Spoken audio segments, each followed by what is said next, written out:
The script was sharply drawn, was funny, ironic. It was, Monk, I appreciated Monk's tone. His tone, expresses his frustration and sometimes his disdain for the world around him. So there's a wonderful kind of sarcasm, to his voice. And he was a character who used language as a writer, as a tool. And I appreciate those characters. He also was one who was facing challenges, not only creative challenges, but challenges related to family. And that drew me in, particularly his relationship with his mother was something that just struck a deep chord with me. I knew it perhaps too well. There were so many elements to this that resonated with me.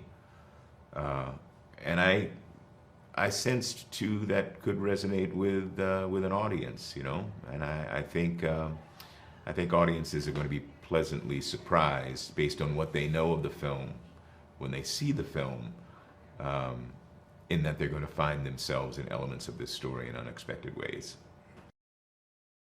The movie is about a guy named Monk, Thelonious Ellison, nicknamed Monk after the brilliant genius jazz composer and pianist, Thelonious Monk. And Monk is a writer. He's a pretty obscure guy though in his writing. He's free intellectually. He's got interests of his own. He's nonconformist, and he chooses to write about those things. Except the problem is that people don't necessarily want to read his books in numbers that would make him a greater success. So he comes home to Boston to his family for a book show. And at that book show, he discovers a writer named Centaura Golden, played by the wonderful Issa Rae. And she's written a book that Monk, I think, feels, because he's fairly arrogant and sanctimonious, he thinks is beneath him. And yet this book is wildly successful. It's, it's a book for the masses. And Monk, out of frustration, decides as a joke to write his own book for the masses under a pseudonym, under the name Stagg R. Lee. He does it out of spite, but lo and behold, the book is a wild success, the most successful book that he's ever written. And he is now forced to play these two roles, these two dual identities, one himself and one this character, with his version of street cred named Stagg R. Lee. Meanwhile, his family is crumbling. His mother is ailing, and he's asked to be the adult in the room and take responsibility for her as she had once for him.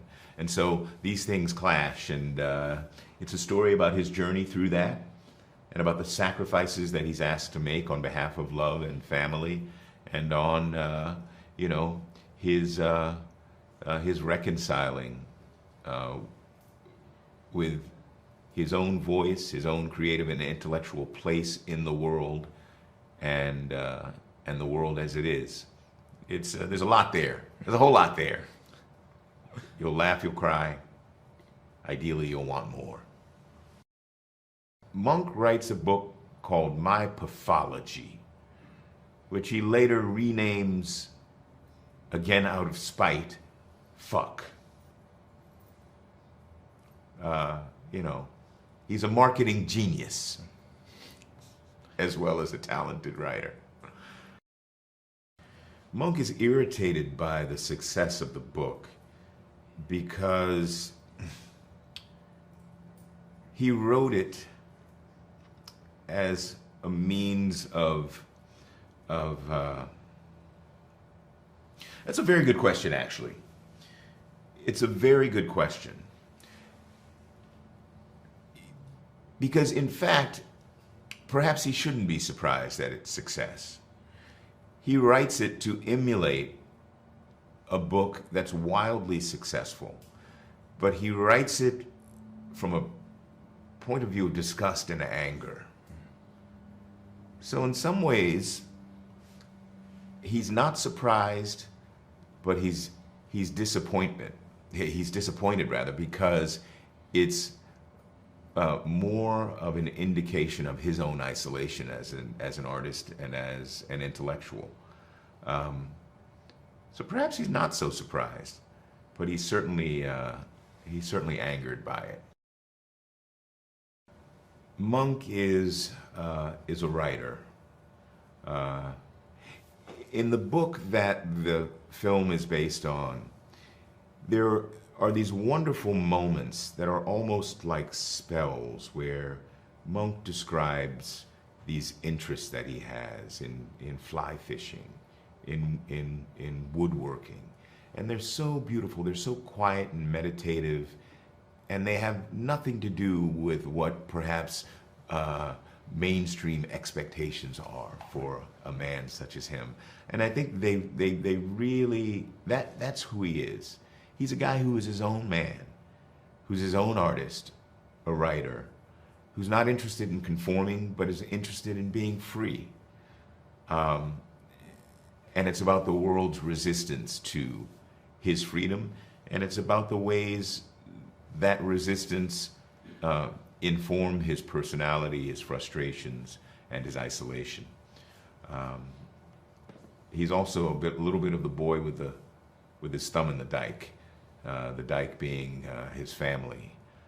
So there are a number of pressures on him from the beginning of the film to the end that he has to contend with, and we go along with him on his journey to see whether or not he'll survive, and if he does survive, how and with what intact. Well, Cord brought everything to the film. This film is not without Cord's vision, his hard work, his wonderful work, and his tenacity.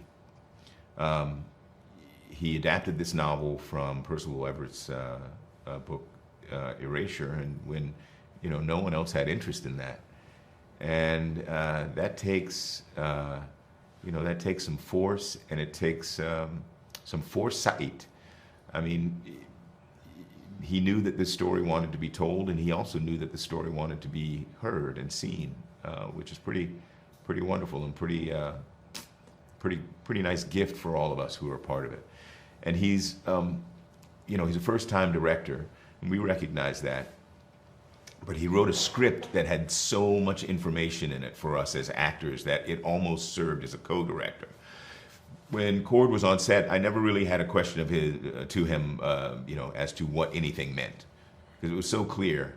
I also understood this character in a very intimate way, like Cord did. I found a lot of overlaps between my life, but it was never a question of what do you mean, but rather it was how do you want to tell this? How do you want, what's your vision for the tone? How do you want us to tell this story? Because we are with you, and we'll be the lead blocker for you, because he's inexperienced on a set, but he's a wonderful communicator, had a crystal clear vision, and he's he's a really generous leader. And so we were the lead blocker, and he just charged in and led us all, cast and crew, down the field with this thing, and we had a sense when working on it that we might be making something pretty good, might be making something special, but it all comes down to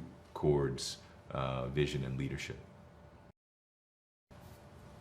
The film explores themes around race, identity, culture, and perceptions of those things and representations of those things in mainstream media.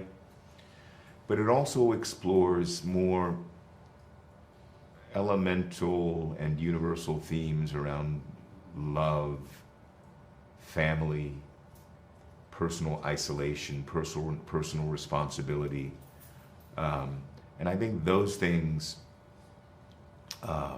balance one another beautifully in our film, and I think they open a wide door for the audience to step inside and perhaps find themselves, no matter their background, find themselves inside this world and maybe find a bit of home here and there. I'm really excited about that. I'm excited that people may unexpectedly find something familiar and comforting in this film. People from, whether they be from, Boston, New York City, Los Angeles, Arkansas, Missouri,